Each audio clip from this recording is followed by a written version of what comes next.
All right, so we're going to talk about Joe Budden, and one of the theories I have for him is the conflict theory, and that draws attention to conflict and talks about dominance and opposition, and it advances the client's own interests. And there's also like a power inequality that divides people. And so Joe Budden, in many instances throughout this whole interview, he talks about a lot of that. He admits that he's very controlling, and it's all about his morals and his values, and he's very willful.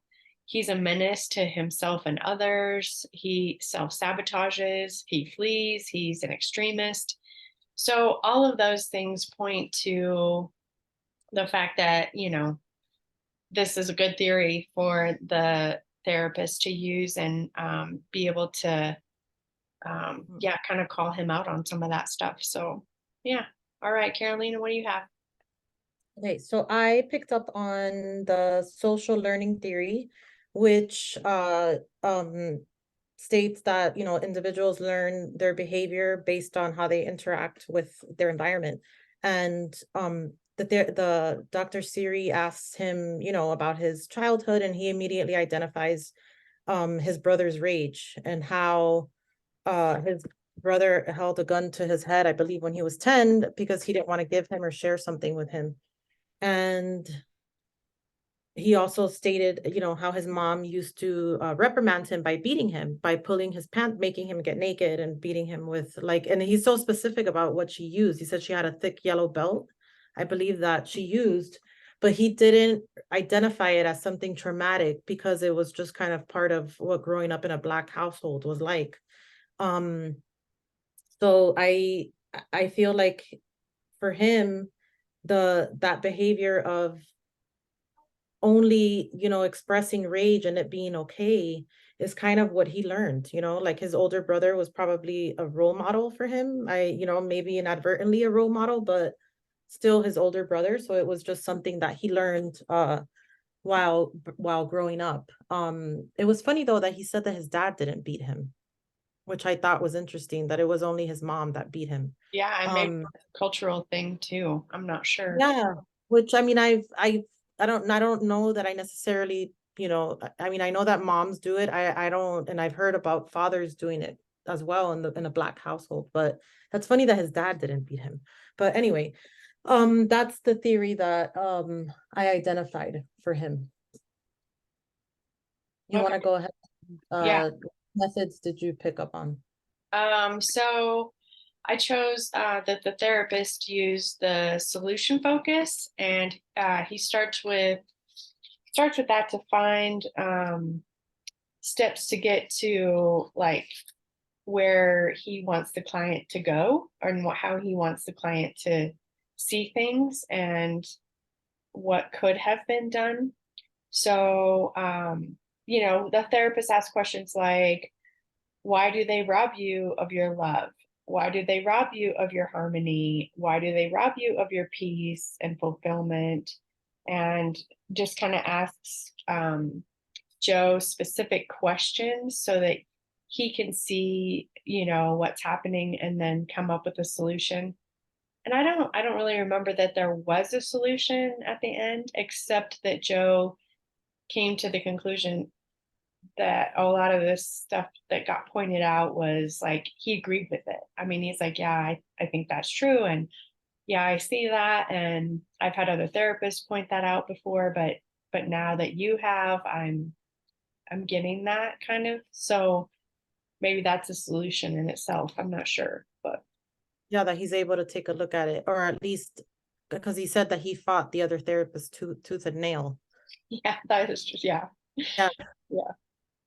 So he's becoming more open to hearing it, I guess, again. yeah, yeah, I agree. Yeah. All right, you want to do one? Yes. So I picked up on, as for the theory, I mean it's the cognitive behavioral therapy. I saw him using that. I know that he was like it's a lot of the CBT is like shaping or kind of identifying and molding the new behavior through modeling, and I like how he brought up how he doesn't or has never touched his son or beat his son. And he asked him, so, and how did he turn out? Like, how is he? And he's then like, he identifies how well adjusted, I guess, his son is.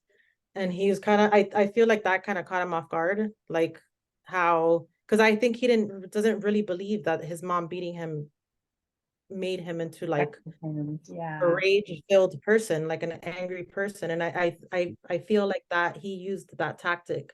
So I wrote down him and his brother had suppressed behavior that because what he says that that the beatings just suppress the behavior, but it doesn't change it. So it just kind of, I guess it comes out later with, I guess he's been incarcerated and the brothers, they've gotten in trouble with the law and he's always, getting into issues or problems with other people with fighting. I mean, you could see him, they're about to fight there in the interview in BET, which was funny. Um, so yeah, so I wrote son's good place in life and upbringing due to not being beaten. So I feel like he was modeling and kind of helping him pick up on that and how um maybe his I don't know, how do I say this? Um oh, I picked up on also that he did inner child work. So imagery, he used imagery, I guess, and kind of helped him pick up on how when he was a child and kind of like identifying or did you pick up on that part where he did the inner child work where he's like go back, like he had him close his eyes and kind of picture himself as a child.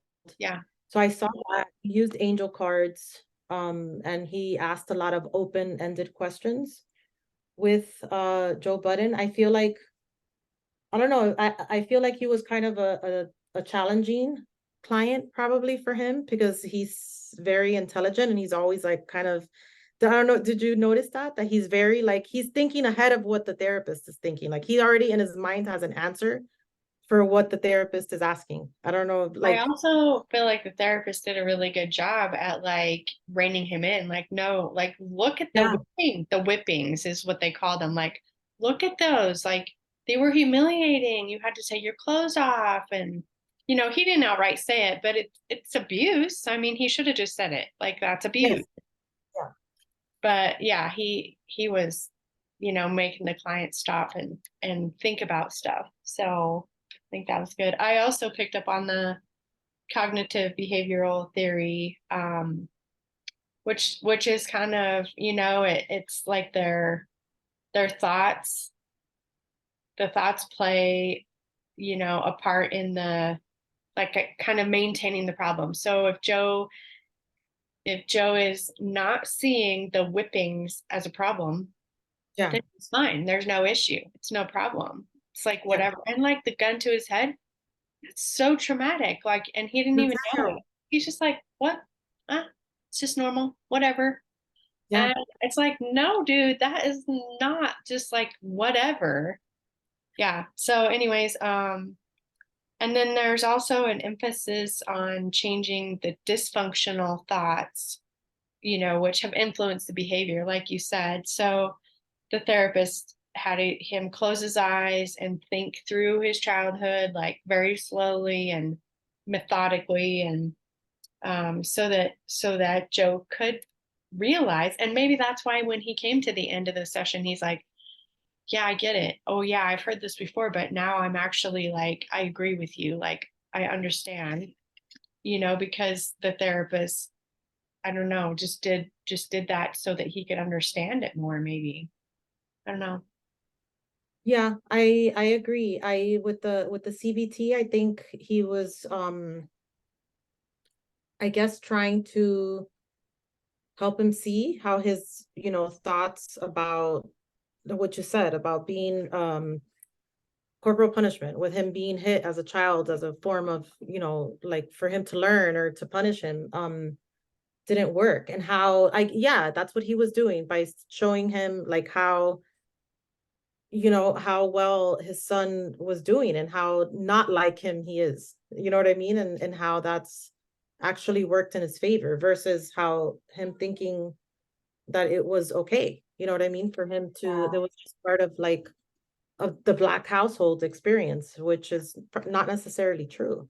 But I was kind of taken back by how he um connected the being stripped and beaten as a child to slavery. And Yeah, I liked that yeah, too.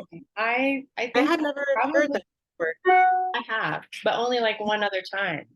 Yeah, I hadn't heard that before, which I found it interesting that he, I mean, and he had heard it too, but he couldn't make the connection. Right. It seems like he couldn't make the connection, but I think he finally kind of got it when he pointed out his son and how he never touched his son and how he never beat his son, that he was able to communicate with his son. So Yeah. I thought that was interesting. I saw him use a lot of stuff, like Yeah. the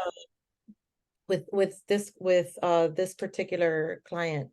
So I thought it was pretty interesting, the interview, because like, you know, for lack of a better word, he was kind of a know-it-all. Joe Budden, I mean, it's obvious he's highly intelligent and has been to therapy probably dozens of Well, times. I'm very arrogant too, which goes with my Sure. all about me Yep. persona. Yeah.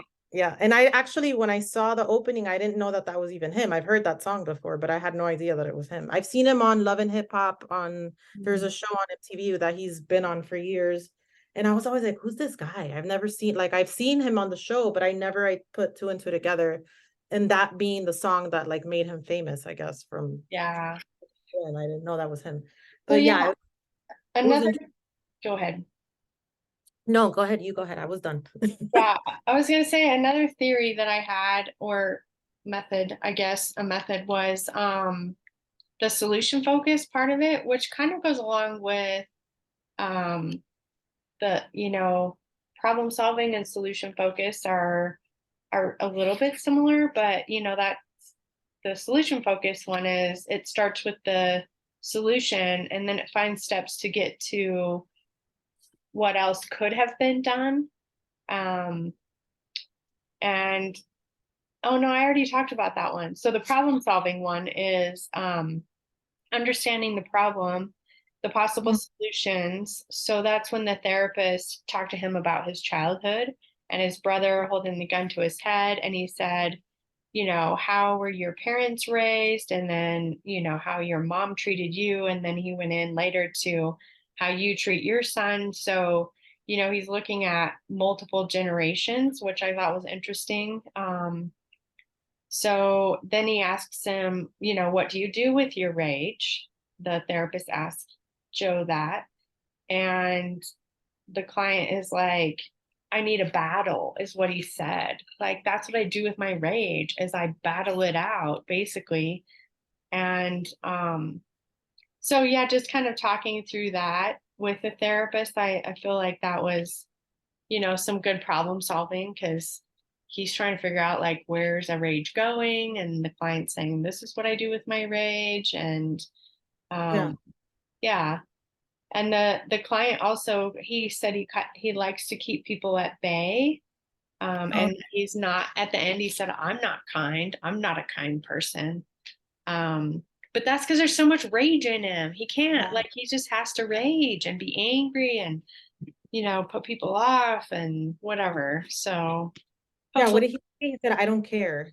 He's like, yeah. at the Like end of the day, he's like, I don't really care. Like, I don't, I don't care what people say, or I don't care how they react, or if I offend them, or yeah, yeah.